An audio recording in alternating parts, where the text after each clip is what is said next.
నమస్తే, welcome to special focus. నేను Sunil.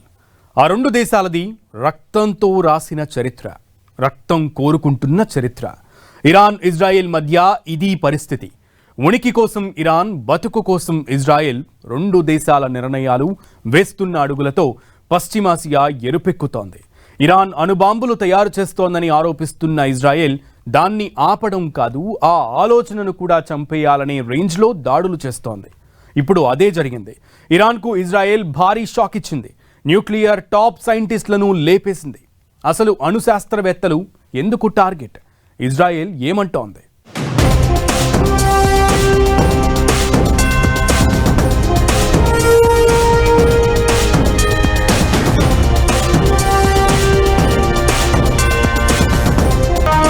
Iran Israel మధ్య పీక్స్కు యుద్ధం. ఇరాన్కు భారీ షాక్ ఇచ్చిన ఇజ్రాయెల్. ఇరాన్ అణురంగానికి ఇజ్రాయెల్ భారీ దెబ్బ. ఇరాన్ టాప్ న్యూక్లియర్ సైంటిస్టులు హతం.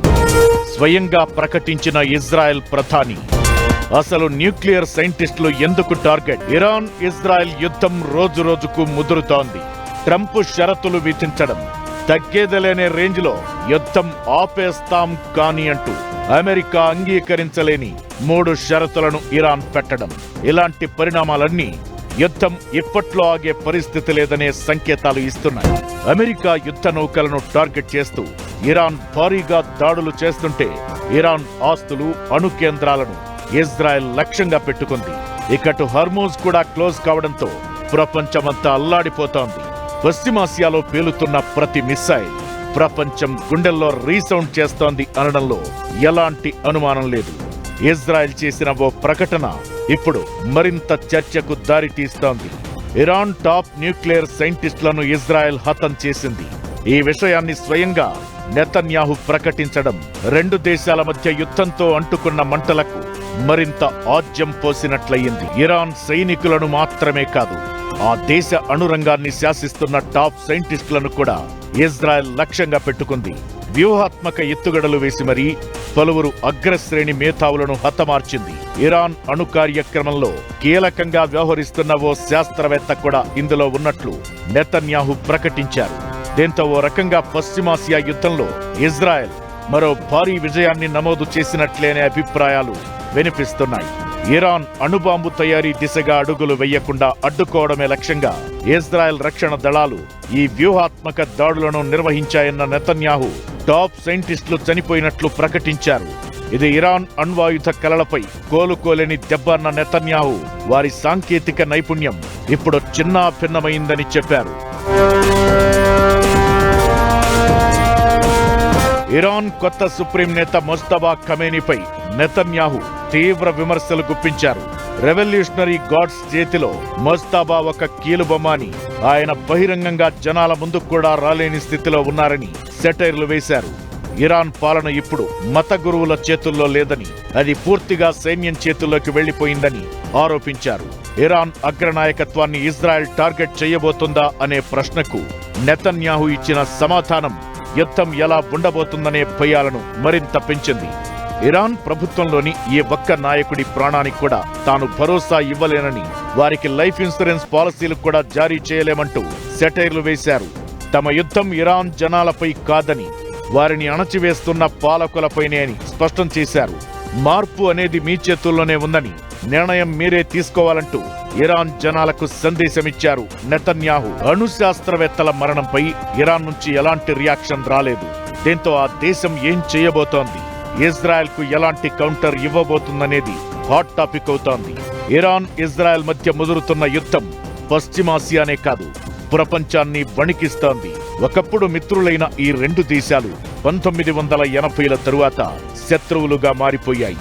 అరబ్ దేశాల్లో తన ప్రాభవాన్ని పెంచుకునేందుకు హెజ్బొల్లా, హమాస్, ఇతర మిలీషియా గ్రూపులను ఇరాన్ పెంచి పోషిస్తుంటే, ఆ దేశం అణుబాంబులు తయారు చేస్తోందని, ఇరాన్తో తమ మనుగడకే ప్రమాదముందని ఇజ్రాయెల్ భావిస్తోంది. దీంతో రెండు దేశాల మధ్య ఉద్రిక్తతలు పెరుగుతూ వచ్చాయి. అణుశాస్త్రవేత్తలను హతం చేయడం ఇదే మొదటిసారి కాదు.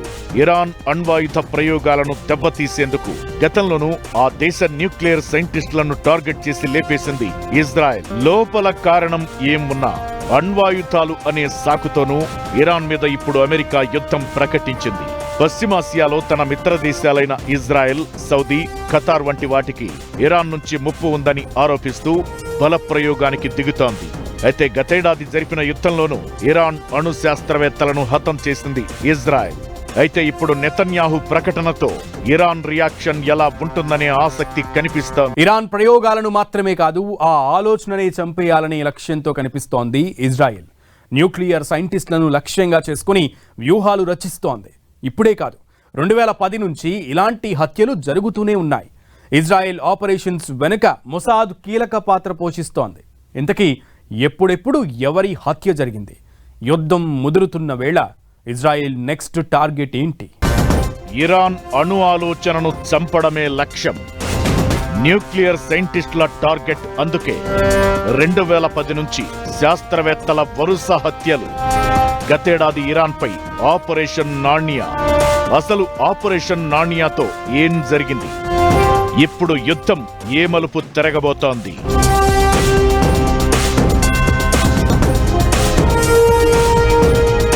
ఇరాన్ అణ్వాయుధాలు తయారు చేస్తోందని, తమ మనుగడే ప్రశ్నార్థకంగా మారే ప్రమాదముందని ఇజ్రాయెల్ ఆరోపిస్తోంది. ఇరాన్ మీద రగిలిపోయేది కూడా అందుకే.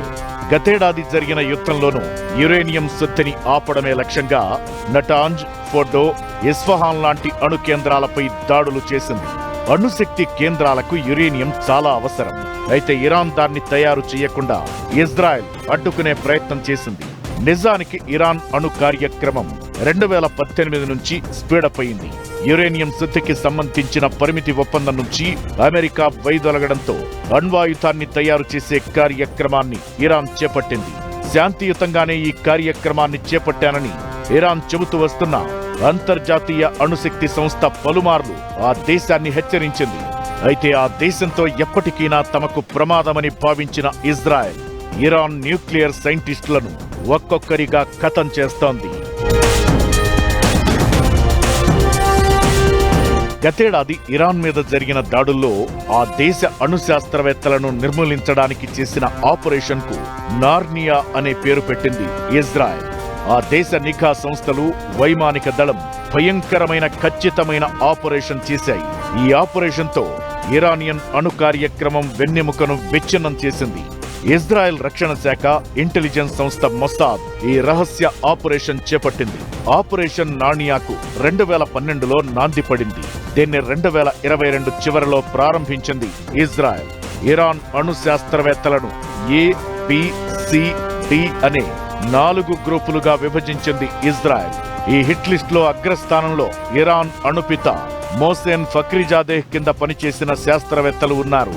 గతేడాది జూన్ 13న ఇజ్రాయెల్ జరిపిన దాడుల్లో ఫెరేడూన్ అబ్బాసీ, మహదీ టెహరాన్చి, అక్బర్ మత్లాలీజాదే, సయీద్ బెరాజీ, అమీర్ హసన్ ఫకాహీ, మినూ షెహర్, మన్సూర్ అజ్గారీ, అహ్మద్ రెజా దరియానీ, అలీ బకాయి కత్రేమి లాంటి 8 మంది టాప్ సైంటిస్టులు హతమయ్యారు.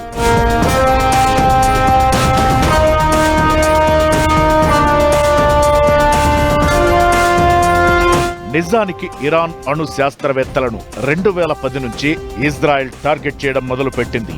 పక్కా వ్యూహంతో ఖచ్చితమైన దాడులు చేస్తూ సైంటిస్టులను చంపేస్తోంది. ఈ దాడులను ఇరాన్ ఉగ్రవాదం అంటుంటే ఇజ్రాయెల్ మాత్రం ప్రమాదాన్ని తొలగించడమని చెబుతోంది. 2010 నుంచి వరుసగా ఇరాన్ శాస్త్రవేత్తల హత్యలు జరిగాయి. మోటార్ సైకిల్ బాంబులు, కారు బాంబులు, కాల్పుల ఘటనల్లో సైంటిస్టులు ప్రాణాలు కోల్పోయారు. దీని వెనక మొసాద్ హస్తం ఉందని ఇరాన్ ఆరోపిస్తుంటే ఇప్పటి వరకు ఇజ్రాయెల్ అధికారికంగా అంగీకరించలేదు. 2010 జనవరిలో న్యూక్లియర్ సైంటిస్టులు మసూద్ అలీ మహ్మదీ, అదే ఏడాది నవంబర్లో మజీద్ షహరియారీ బాంబు దాడి ఘటనలో చనిపోగా ఫరేదూర్ అబ్బాసీ తప్పించుకున్నాడు. 2011 జూలైలో హెరోయిష్ రెజాయిన్, 2012 జనవరిలో ముస్తఫా అహ్మదీ రోషన్ చనిపోయారు. ఇక 2020 నవంబర్లో ఇరాన్ అణు పితామహుడిగా పేరున్న ఫక్రీజాదే హత్య జరిగింది. ఇజ్రాయెల్ దాడుల్లో హతమైన ఇరాన్ అణు శాస్త్రవేత్తలంతా అణ్వాయుధాలు అభివృద్ధి చేయడంలో నిపుణులే. ఇరాన్ అణుపిత ఫక్రీజాదేతో పాటు ఆయన అనుచరులు కూడా చాలా మంది ప్రాణాలు కోల్పోయారు. అయితే ఇప్పుడు జరిగిన దాడుల్లోనూ మరో కీలక సైంటిస్టు చనిపోయినట్లు నెతన్యాహు ప్రకటించారు. అయితే గతేడాది దాడులైన, సైంటిస్టుల వరుస హత్యలైన కారణమేదైనా ఇరాన్ అణు కార్యక్రమం చాలా ఏళ్లు స్లో అయిందనే వాదన ఉంది. కొందరు సైంటిస్టులైతే భయంతో పనిచేయడమే మానేశారు. అయితే ఇప్పుడు యుద్ధంలో మరోసారి సైంటిస్టులను చంపేసి ఇరాన్కు షాక్ ఇచ్చింది ఇజ్రాయెల్. దీంతో వార్ ఏ మలుపు తిరుగుతుందన్నది హాట్ టాపిక్ గా మారింది.